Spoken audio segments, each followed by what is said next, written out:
So good evening to each and every one of you here, every soul present. I'm so grateful and thankful to be here today to share this time with you and me, everyone's time together, even if it's for a short while. Who am I? I am Pella.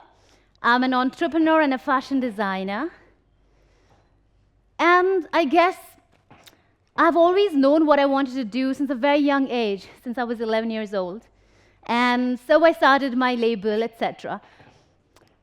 Today, when I was invited, to be here, to talk to you guys, I was going through this other talk which I did, where I was talking about who I am, and what I am, and how I did something, what I did, and how I achieved something. Then it got me thinking. Another question creeped in. Who am I really? Have you ever wondered?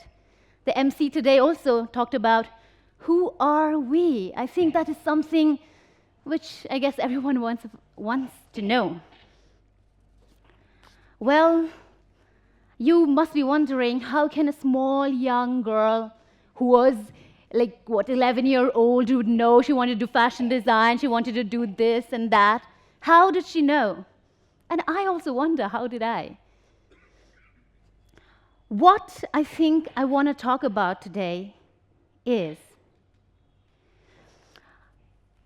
I am here again in this almost nostalgic place because I am from TEDxNIFTBengaluru. It feels surreal, but I ask myself again, who am I? Who am I if I remove my name? Who am I if I remove what I do, what work I do, or the love for my work, my opinions? Who am I if I let go of that? Let go of the very fact that makes me me? Who am I if I'm not a good daughter, a good friend, a loyal lover maybe, or an empathetic human? Who am I? The answer, my friend, is I do not know. Yes, from 13 to 31, I always knew what I wanted to do. I always had this passion, this fire.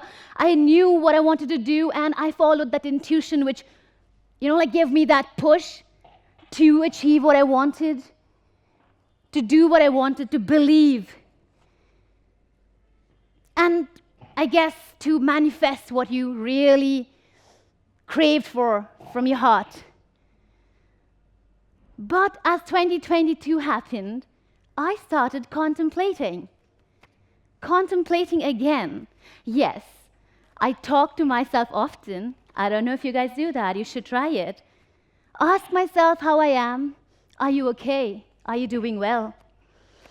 And while I was contemplating, I realized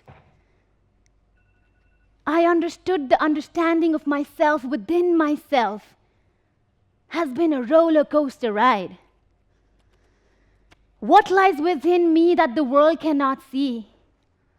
What if that something is real, and that something is real right in front of me, and still I am oblivious to it? What if?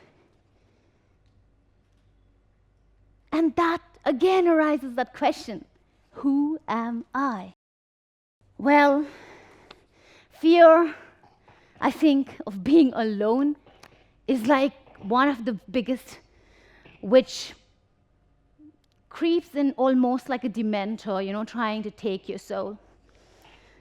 A shift, this whole shift happens. And that is the moment you really question yourself. Who am I if not this? Who am I if not this? Because this is all I know. This is all I've known to be. Who am I if I'm not a designer? Who am I if I'm not a daughter of somebody's? Who am I if not a lover? Who am I if I cannot call myself by the name I have. It's almost like you create a space of no identity.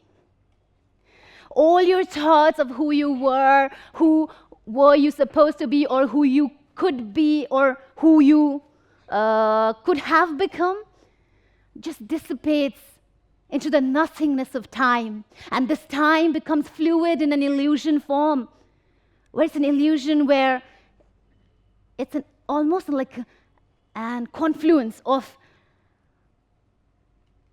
an amalgamation of present, your past, and your future. All of your thoughts of who you were, what you were, everything just nothing. You get just nothing, yeah? This is the pinnacle. This is the point and the pinnacle where you feel a crucial knot in your chest, in your heart. You don't know why that knot was created and how long ago was it created. You don't know if that knot is going to untie itself or it's going to just crumble and tie it more, get tied more. And this blurry thought just encompasses you, you know. It's like you get into that blurry zone and you ask yourself again, who am I? I often talk about, unlearning, how unlearning is so imperative to what you do, because when you unlearn, then only you can craft your own tools to whatever your destiny may be.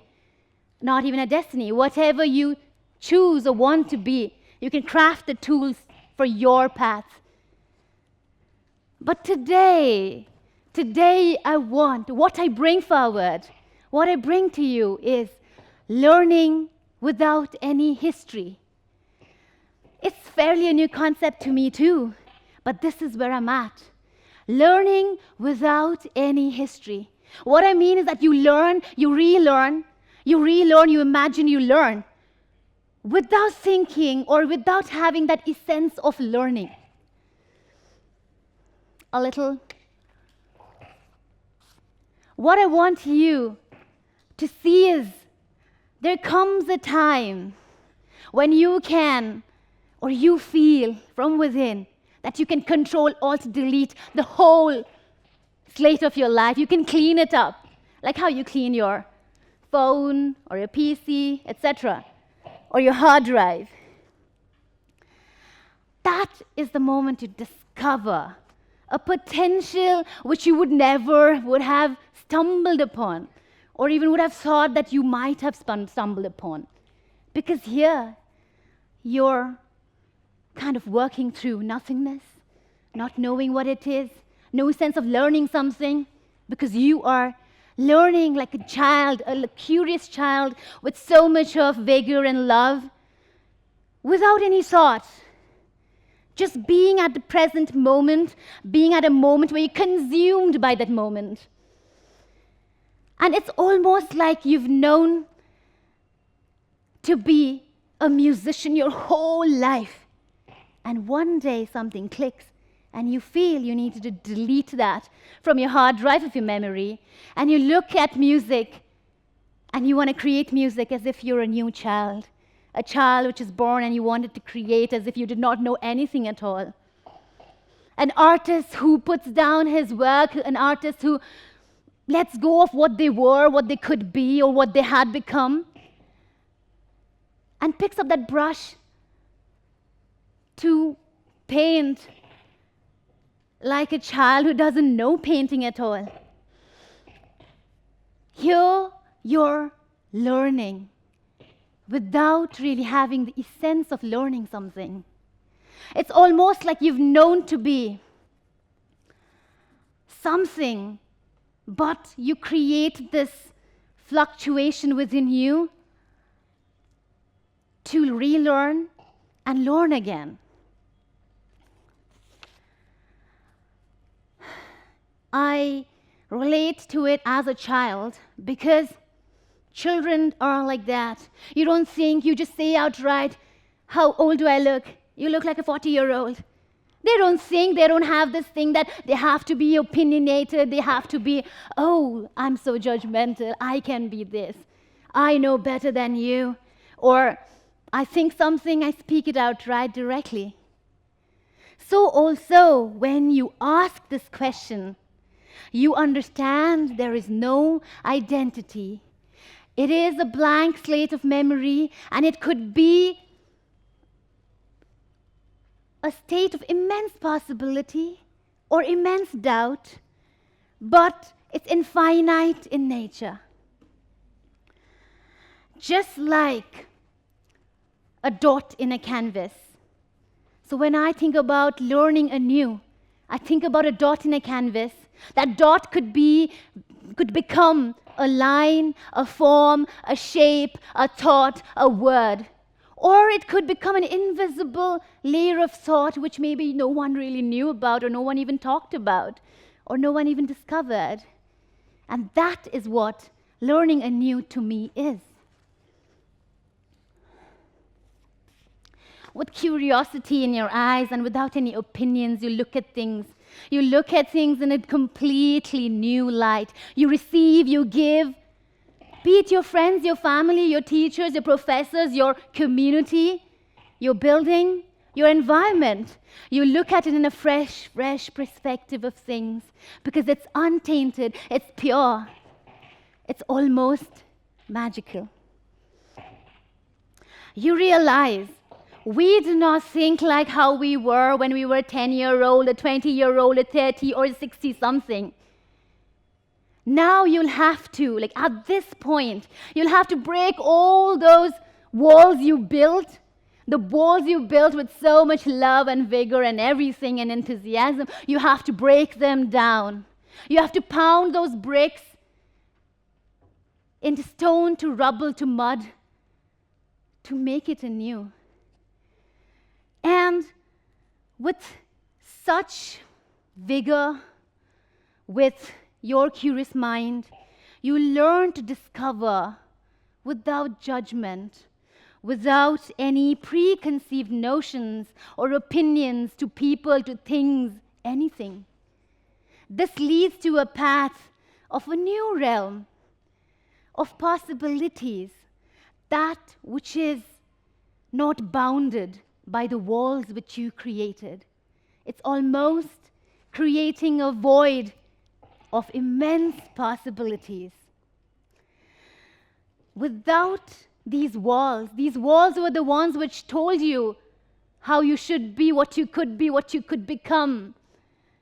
But those walls are not there anymore. Those dogmas are not there anymore, and you can just be you. It is only then you will realize there is abundance of everything. Abundance is amplified in the universe, and, well, it's magic. You could create, you could be where you are with the possibilities which you can see in front of you. You will be able to look at yourself, your friends, people, situations in a very different light because you have no rules. You feel, you learn, you're aware, you observe, you capture, and you witness the power to give and receive. It is then when you stare at the mirror of your soul and ask yourself again, who am I? You accept that you do not know everything and you do not know anything at all. You will never know who you are or who you want to become. That is the very moment again when you feel that knot in your chest, knot in your heart. But in spite of that knot, you dive right in, take a leap of faith and blinding trust that you'd either fly or swim. Because that's what it is. You either fly or swim with the universe. This, in a sense, captures the fragrance, the lingering fragrance of the spirit which resonates with your core soul.